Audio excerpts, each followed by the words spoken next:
भारतीय राजनीति के शोरगुल में नवीन पटनायक एक अलग मिसाल हैं। शांत, सादगीपूर्ण और दृढ़, उन्होंने बिना किसी दिखावे के ओडिशा की तकदीर बदल दी।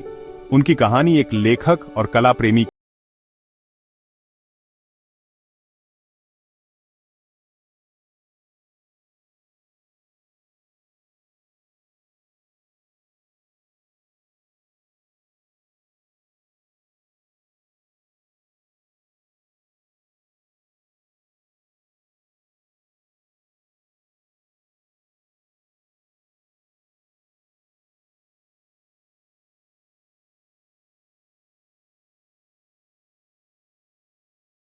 का असली अर्थ सेवा है, न कि सत्ता का प्रदर्शन।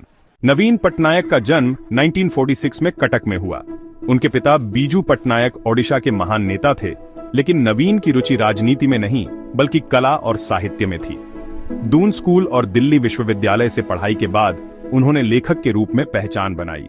उनकी किताबें भारतीय संस्कृति और प्रकृति पर आधारित थीं और वे लंबे समय तक विदेशों में रहे। उनका जीवन निजी और शांत था, राजनीति से दूर, कला दीर्घाओं और सांस्कृतिक कार्यक्रमों के करीब। उन्होंने कभी शादी नहीं की और अपना जीवन अपनी रुचियों को समर्पित किया। राजनीति उनके लिए एक अनजानी दुनिया थी जिसमें आने का कोई इरादा नहीं था, लेकिन उनकी ईमानदारी, साफ छवि और पिता की विरासत ने उन्हें भीड़ से अलग बना दिया। 1997 में पिता के निधन के बाद नवीन पटनायक ने राजनीति में कदम रखा। यह उनके जीवन का बड़ा मोड़ था।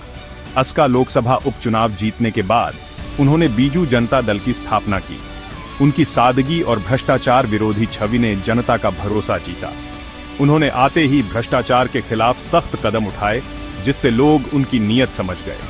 1998 में बीज भाजपा गठबंधन के साथ चुनाव जीतकर वे केंद्र में मंत्री बने, लेकिन असली लक्ष्य ओडिशा था। 2000 में मुख्यमंत्री बने और नवीन युग की शुरुआत की। उनका नेतृत्व ओडिशा के लिए बदलाव की शुरुआत था। मुख्यमंत्री बनते ही नवीन पटनायक ने ओडिशा की छवि बदलने का बीड़ा उठाया। उन्होंने लगातार 5 बार चुनाव जीतकर 24 साल तक राज्य का नेतृत्व किया। उनकी 3 ताकतें थीं: शांत नेतृत्व, भ्रष्टाचार के प्रति जीरो टॉलरेंस और जनता से सीधा जुड़ाव। किसानों के लिए कालियां योजना, महिलाओं के लिए मिशन शक्ति, इन पहलों ने लाखों लोगों की जिंदगी बदली। शिक्षा और स्वास्थ्य में सुधार के लिए 5T और बीजू स्वास्थ्य कल्याण योजना लागू की। ओडिशा को आपदा प्रबंधन में मॉडल राज्य बनाया। फानी और फैलिन जैसे तूफानों में जानें बचाईं। उनकी जीरो कैजुअल्टी नीति की अंतर्राष्ट्रीय स्तर पर सराहना हुई। उनके नेतृत्व में ओडिशा पिछड़ेपन से निकलकर विकास की मिसाल बना। नवीन पटनायक की राजनीति प्रचार से दूर, सेवा और सुशासन पर केंद्रित थी। उन्होंने कभी बड़े भाषण या बयानबाजी नहीं की। उनका काम ही उनकी पहचान था। मुख्यमंत्री रहते हुए भी वे सादा जीवन जीते रहे। सफेद कुर्ता, साधारण घर और जनता के लिए समर्पण। उनकी योजनाएं सीधे आम लोगों तक पहुंचती थीं, जिससे भ्रष्टाचार कम हुआ। मिशन शक्ति, कालियां और 1 रुपये किलो चावल जैसी योजनाओं ने आम आदमी को सशक्त किया। संकट के समय, चाहे चक्रवात हो या महामारी, उनका नेतृत्व और भी मजबूत दिखा। उन्होंने दिखाया कि ईमानदारी और समर्पण ही असली करिश्मा है।